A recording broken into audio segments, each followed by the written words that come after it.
Israel Hamas टकराव का अगला पड़ाव बेहद भयावह है।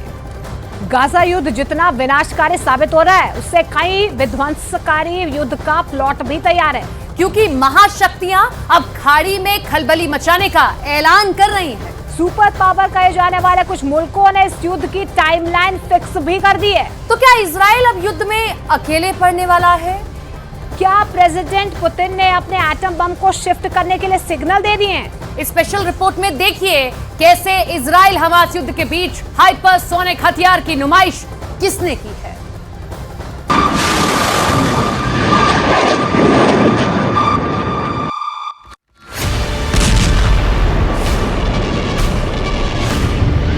हमास के 7,000 रॉकेट, इजराइल के 9,000 बम,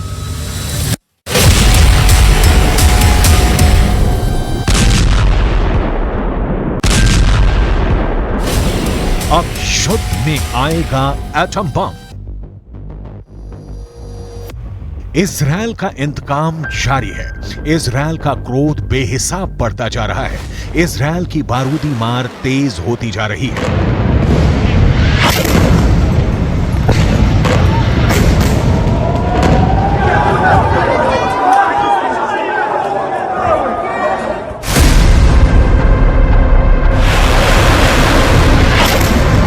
यहाँ एक गाड़ी खड़ी थी, उसी पर रॉकेट लॉन्चर से हमास के आतंकियों ने हमला किया और क्या सड़क की स्थिति हो गई है। इजराइल हर दिन नए हथियार, नई फोर्स, नई तकनीक और नई युद्ध नीति आजमा रहा है। इतना साफ है कि इजराइल हमास के खात्मे तक रुकने वाला नहीं। इस घर पे सबसे ज्यादा प्रभाव पड़ा है। देखिए स्प्लिंटर से कितने होल, आपको छोटे छोटे छेद यहाँ दिख रही है स्प्लिंटर्स का। पूरी सूरत बदली हुई है इस घर की, पूरी सूरत इस घर की बदली हुई है। इजराइल अपने हर नागरिक की रिहाई और सलामती से कम कुछ भी नहीं चाहता।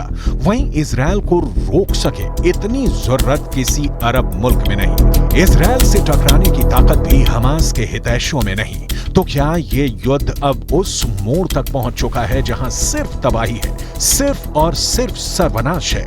इजराइल हमास की भीषण लड़ाई अंतहीन युद्ध की तरफ बढ़ चली है, जिसमें महाशक्तिशाली देशों ने दखल देना शुरू कर दिया है।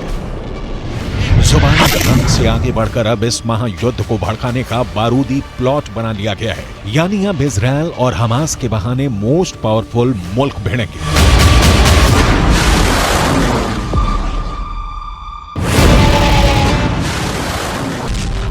परमाणु हथियारों की टक्कर भी मुमकिन है, क्योंकि अमेरिका के राष्ट्रपति ने आरोप लगाया है कि ईरान के हथियार से हमास ने इजराइल में कोहराम मचाया है, जबकि ईरान को पर्दे के पीछे से रूस ने मदद पहुंचाई है। वहीं खाड़ी के तमाम आतंकी संगठनों के समर्थन में है अरब लीग के ज्यादातर मुल्क। इसलिए हमास के मददगारों को अमेरिका अब सबक सिखाएगा, यानी इजराइल के वजूद के लिए सुपर पावर पुतिन से सीधे टकराएगा।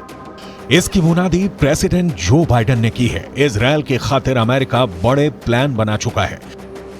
Iran is supporting Russia in Ukraine, and it's supporting Hamas and other terrorist groups in the region, and will continue to hold them accountable, I might add. The United States and our partners across the region are working to build a better future for the Middle East.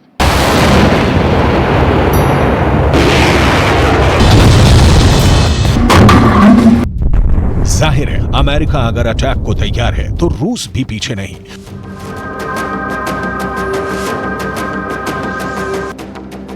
वैसे भी रूस America से Ukraine युद्ध का हिसाब चुकाने का सही मौका तलाश रहा है। ये भी सच है कि रूस और अमेरिका दुनिया के किसी भी कोने में हुए बारूदी विध्वंस के हिस्सेदार खुद ब खुद बन जाते हैं। लेकिन इस बार पुतिन को सीधे चैलेंज अमेरिका ने दिया है।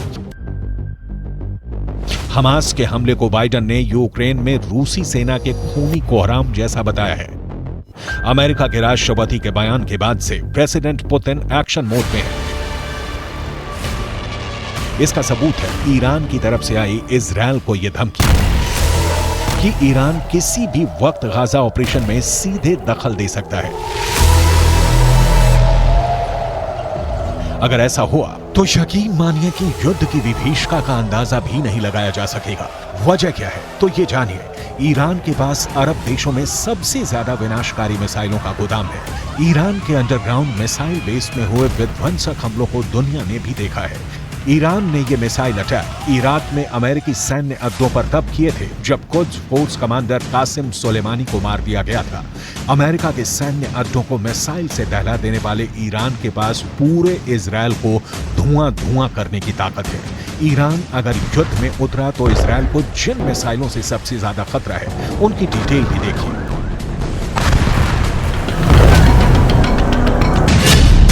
ईरान के मिसाइल गोदाम में हाइपरसोनिक मिसाइल है। ईरान की हाइपरसोनिक मिसाइल की रेंज 1400 किलोमीटर है।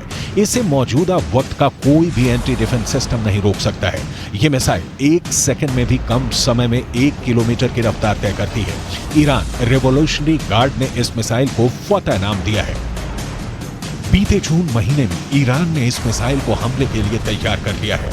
हाइपरसोनिक मिसाइल के साथ ईरान के पास मध्यम दूरी तक मार करने के लिए दर्जन भर से भी ज्यादा मिसाइलें हैं। ईरानी मीडिया में इजरायल पर 4 फ्रंट से हमले की रिपोर्ट का प्लान भी बताया जा रहा है, जिसके मुताबिक इजरायल पर अटैक के लिए ईरान सीधे सामने न आकर 4 संगठनों को शह दे सकता है, जिसमें यमन में मौजूद ईरान समर्थित हूथी विद्रोही इजरायल पर दक्षिण छोर से धावा बोलेंगे। पूर्वी छोर पर सीरिया में मौजूद सीरियाई लड़ाके इजरायल को दहलाएंगे। पश्चिमी मोर्चे पर इराक के मिलिशिया फाइटर इजरायल पर हमला करेंगे। वहीं उत्तरी छोर पर लेबनान के हिजबुल्ला हमास के लिए जंग जारी रखेंगे। इतने से भी बात नहीं बनी तब ईरान फुल फोर्स से युद्ध में रिवॉल्यूशनरी गार्ड को भी झोंकने के फिराक में है। वहीं अमेरिका इसी वक्त के इंतजार में है। अब तक इजरायल को सैन्य हथियारों से मदद पहुंचा रहा अमेरिका सीधे युद्ध में उतरने से कतराएगा नहीं, क्योंकि इजरायल को हर तरह से मदद का ऐलान अमेरिका पहले ही कर चुका है। अमेरिका का युद्ध में आना पुतिन को सीधी चुनौती होगी।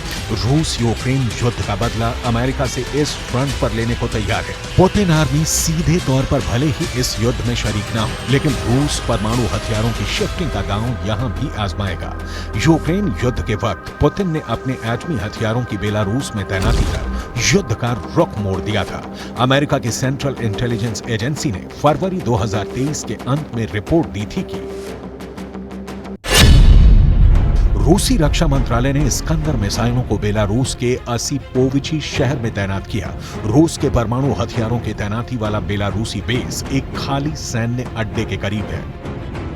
बेलारूस में पुतिन की एटमी मिसाइलों की तैनाती के बाद से अमेरिका बैकफुट पर चला गया था। ईरान से पहले भी प्रेसिडेंट पुतिन ने सच्ची दोस्ती निभाई। अमेरिका ईरान के बीच जब जब तनाव बढ़ा, पुतिन का साथ ईरान को मिला। उधर अरब लीग के देशों में भी इस युद्ध ने संकट बढ़ा दिया है।